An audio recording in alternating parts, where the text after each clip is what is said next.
பேருக்காக இந்த தொழிற்சங்கங்கள் என்னென்ன செஞ்சிட்டு இருக்குது. பேருக்கு தான் தொழிற்சங்கம்லாம் ஒரு ஓட்டுநர்களுக்காக அவங்களுடைய வாழ்வுகள் மேற்படுத்துறதுக்காக இது வரைக்கும் எதுவுமே செய்யலை. கேளுங்க நிறைய சொல்லிட்டே போகலாம், ஏகப்பட்டது இருக்குது இந்த தொழிற்சங்கங்கள்லாம் பற்றி.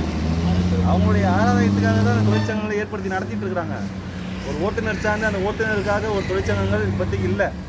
தற்சமயம் எல்லாமே அரசியல் ஆதாயத்துக்காக தான் தேடி இந்த தொழிலாளர்களை வந்து ஒருங்கிணைச்சு எல்லாத்தையுமே செயல்படுத்திட்டு போகிறாங்க. எல்லாமே நம்ம கேட்க வேண்டியது எல்லாமே மாநில அரசு தான். ஐயா திரு முத்துவேல் கருணாநிதி ஸ்டாலின் அவர்களையும் அதனை சார்ந்து இருக்கிற போக்குவரத்து அமைச்சரையும் சிவசங்கர் அவர்களையும் தான் கேட்கணுமே. ரெண்டு பேர்கிட்டையும் கேட்குறத விட்டுட்டு மத்திய அரசு போய் மோடிஜியை போய் நேராக போய் கேட்டிங்கன்னா அவரை மீட்டர் கட்டணம் உயர்த்தி கொடுப்பாரு, இல்லை அவர் தான் பைக் டாக்ஸி ஸ்டாப் பண்ணி விடுவாரா சொல்லுங்கள்.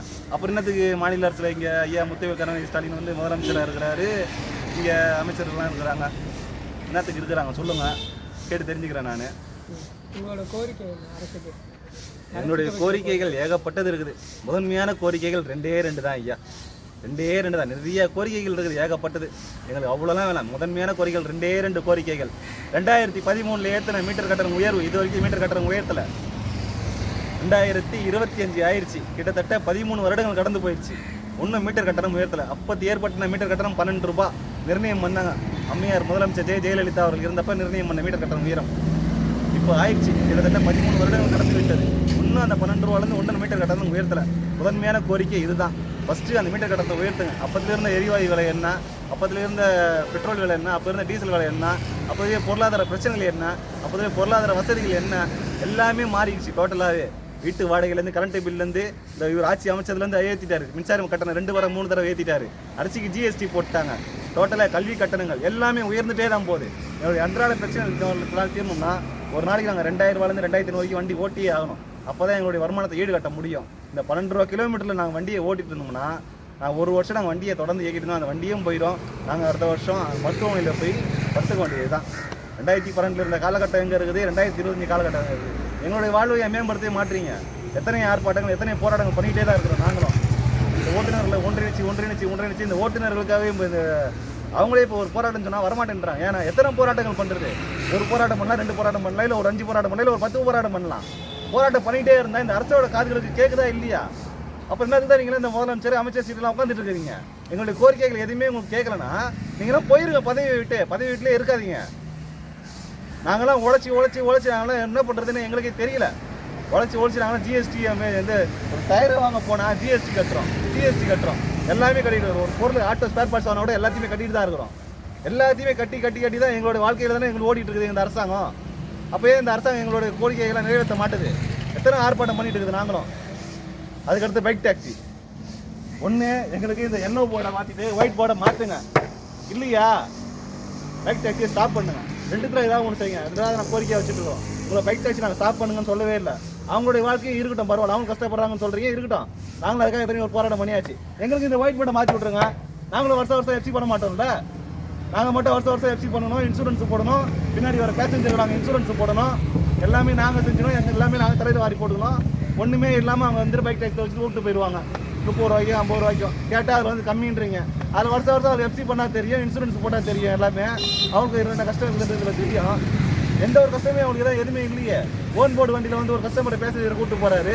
அதை கேட்டால் அமைச்சர் சிவசங்கரை கேட்டால் என்ன சொல்கிறாரு, மத்திய அரசு போய் இப்போ கேட்கணுமா? அப்படி என்னத்துக்கு அமைச்சராக இங்கே இருக்கிறாரு சொல்லுங்கள். மாநில அரசில் நீங்கள் தானே அமைச்சர், உங்கள்கிட்ட தான் நாங்கள் முறையிடுவோம். நீங்கள் போய் மத்திய அரசில் போய் கேட்கணும்னா அப்புறம் அவர் அங்கே ஆடிட்டு இருக்கிறாரு. பதவி நீங்கள் விளைகிறீங்கன்றோம். நீங்கள் எதுக்கு பதவியில் இருக்கிறீங்க? பதவியில் இருக்காதீங்க. நாங்கள் போய் மத்திய அரசு போய் நாங்கள் போய் ஸ்டேட்டாக கேட்குறோம். இங்கே யாருமே இல்லைன்ட்டு. இங்கே எல்லாருமே இருக்கிறதுனால தான் நாங்கள் உங்களுக்கு கேட்குறோம். இங்கே யாருமே இல்லைன்னு சொன்னால் நாங்கள் அவங்களே போய் நேரடியாக போய் நாங்கள் கேட்டுக்க போகிறோம் மத்திய அரசுக்கு. மத்திய அரசுனா எங்கள் வீட்டுக்கு அக்கூசில் கூட தண்ணி வரலையா? அது கூட நான் போய் மத்திய அரசு கேட்குவாயா?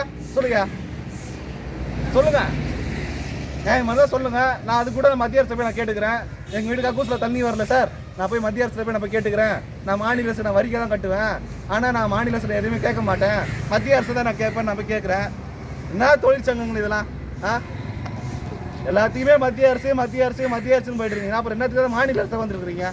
பதவி விலகிட்டு போங்க சார், நாங்கள் பார்த்துக்குறோம் சார். எங்களுடைய வாழ்வாதாரத்தை நாங்கள் பார்த்துக்குறோம்.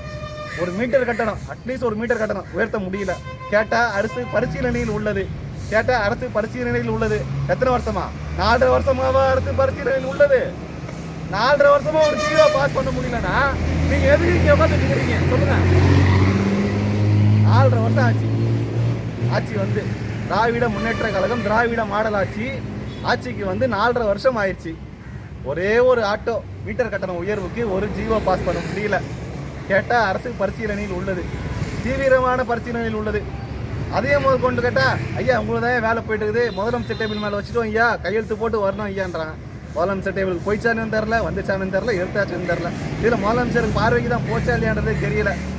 என்ன தான் பண்ணிட்டு இருக்கிறாங்கன்றதே ஒன்றுமே புரியலங்க ஐயா. ரொம்ப கஷ்டப்பட்டுட்டு இருக்கிறோம். 2013 மீட்டர் கட்டணம் 2025 ஆயிடுச்சு. ஒன்றும் பொய்னே தான் இருக்குது.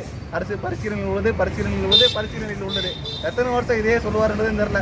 இதே பெரம்பூர் தொகுதியில் காக்கி சட்டையை போட்டு, இதே ஆட்டோ ஓட்டுநர்களுக்காக காக்கி சட்டை போட்டு எதிர்கட்சியாக இருக்கும்போது ஐயா முத்துவேல் கருணாநிதி ஸ்டாலின் எதிர்கட்சியாக இருக்கும் பொழுது ஆட்டோ ஓட்டுநர்களுக்காக வாழ்க்கை மேம்படுத்தி தரப்படும்னு வாக்குறுதி கொடுத்து எங்களுடைய வாக்குகள்லாம் அள்ளிட்டு போனார். வாக்குகள்லாம் அள்ளிட்டு போனதோட சரி, அதோட ஒரு ஆளையே காணோம். எங்களுடைய ஆட்டோ ஓட்டுநர்கள் கோரிக்கைகள் எத்தனை வருஷமாக போராட்டம் பண்ணிட்டு இருக்கிறோம். அவர் ஆட்சி அமைச்சதுலேருந்து இது வரைக்கும் அவர் ஒரு போராட்டத்துக்கும் ஒன்றும் ஒரு பதில் கூட தரல, ஒரு அறிக்கை கூட ஒன்றும் தரல ஐயா. அட்லீஸ்ட் ஒரு அறிக்கை அது கூட கொடுக்கவே இல்லை ஐயா. இத்தனை வருஷமாக போராடிட்டு இருக்கிறீங்க, உங்களுக்காக நான் ஒரு அறிக்கை விடுறேன், கூடி சீக்கிரமாக உங்களுக்கு மீட்டர் கட்டணம் நான் உயர்த்தி கொடுக்குறேன், இந்த பைக் டாக்ஸி ஒன்று நான் முறைப்படுத்துகிறேன், இல்லாட்டா அதை ஸ்டாப் பண்ணுறேன், 2 தான் ஒன்று செய்கிறேன், ஏதாவது ஒன்றுமே செய்யவே இல்லை ஐயா. இதுதான் ஐயா காலங்காலமாக நடந்துகிட்டே இருக்குது. இதுதான் போய்கிட்டே இருக்குது. இன்னும் இது எத்தனை வருஷம் போவோம், இன்னும் நாங்கள் எத்தனை வருஷம் போராட்டம் பண்ணுவோன்றது எங்களுக்கே தெரியல. இப்படி தான் போய்க்கினே இருக்குது. உங்களோட கேள்வியெல்லாம் கேளுங்க ஐயா. இப்போ கர்நாடகாவில் பைக் டாக்ஸி பேன் பண்ணலாம்லண்ணா? ஆமாம், அதை பற்றினா உண்மையிலேயே ஒரு சரியான முதலமைச்சர் அவர் தான் நான் சொல்லுவேன்.